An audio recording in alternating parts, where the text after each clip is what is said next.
The curtain just came down on Newton North High School's weekend-long production of the musical Thoroughly Modern Millie.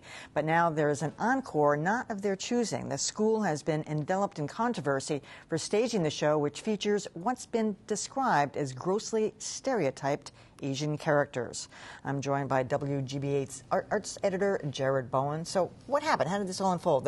Because the play actually took place, and then the controversy about the stereotypes took place after the fact. Well, I think there came to be an understanding that this musical was being presented, and members of the Asian American community within Newton got wind of what was being staged, and there started to be a conversation about it.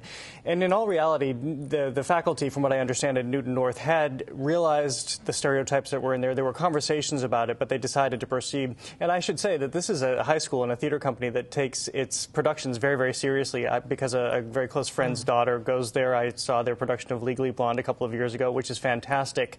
But there was a conversation had, and it has promoted a lot of dialogue within the community, and I think everybody is now acknowledging it probably wasn't the right way to go. All right, well, let's bring in Neil Donahue. He's the chair and the director of the theater division at the Boston Conservatory, and you staged Thoroughly Modern Millie with a student cast just a few years ago. First of all, just remind us what this production is about. Well, it's really about, there's a lot of stereotypes in it, but it's really about the controversies around this woman who has engaged some lackeys that are Chinese heritage, and they're abducting women and selling them into slavery, into the Far East. That's the major controversy. And they work at a laundry, and that's another stereotype. Right, right.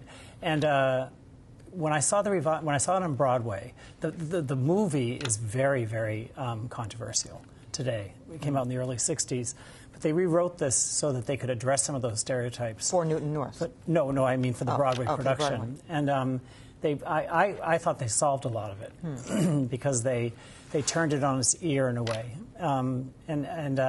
You know, comedy is about.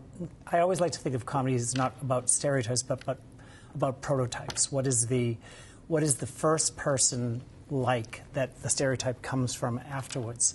And the writers were very smart in really engaging these or changing these characters in a way that they had so much more going on, and in the end there's a really, really fun twist in it as well. So, well, but I mean, what about sort of rewriting the classics that are perceived in this day and age to have some stereotyping? I mean, like West Side Story is now also controversial. I mean, can you go back and rewrite it?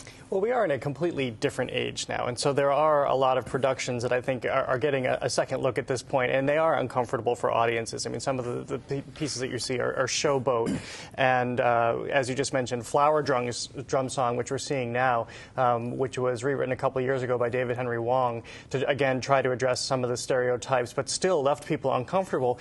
But in Flower Drum Song, you're dealing with Oscar and Hammerstein, and you're dealing with classics. You know, here you have The King and I, which there's conversation about the king wasn't even hairless. He's only hairless in our memory now, and that's our association with the culture because that was Yul Brynner.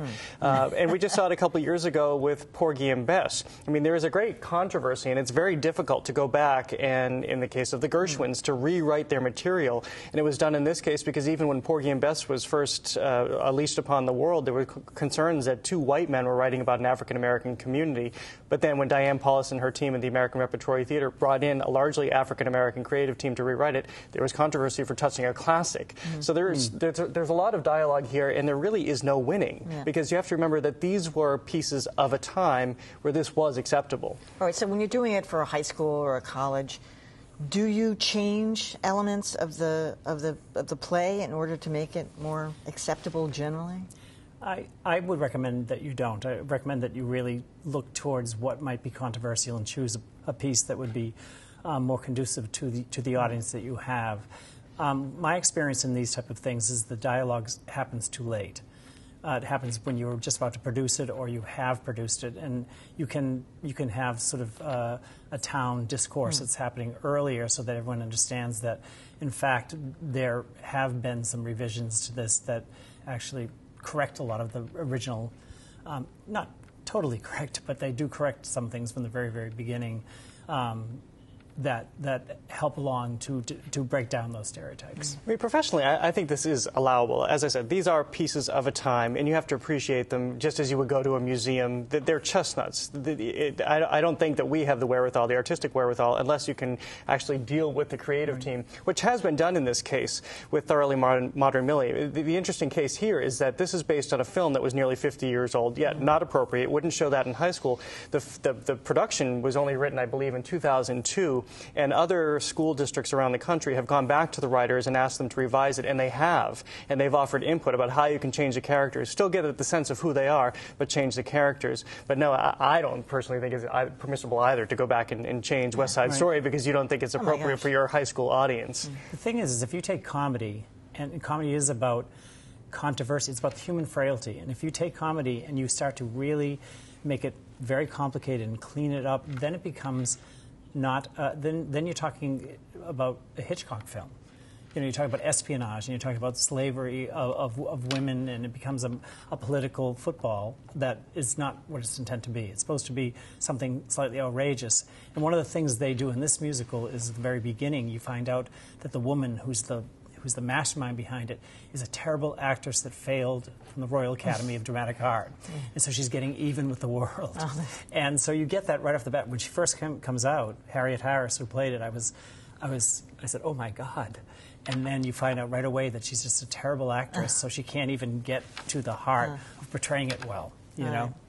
Well, Neil, thank you very much. And Jared, you're going to be back tomorrow. What have you got? Tomorrow night we're talking about the Speakeasy Stage Company's new production of The Whale, which is about a morbidly obese man and talking about really about the inhumanity that's thrust upon him. I heard a couple of people who saw it said it was great. Did you like it? It's a fantastic piece, a lot of conversation points. All right. Neil Donahue, Jared Bowen, thank you.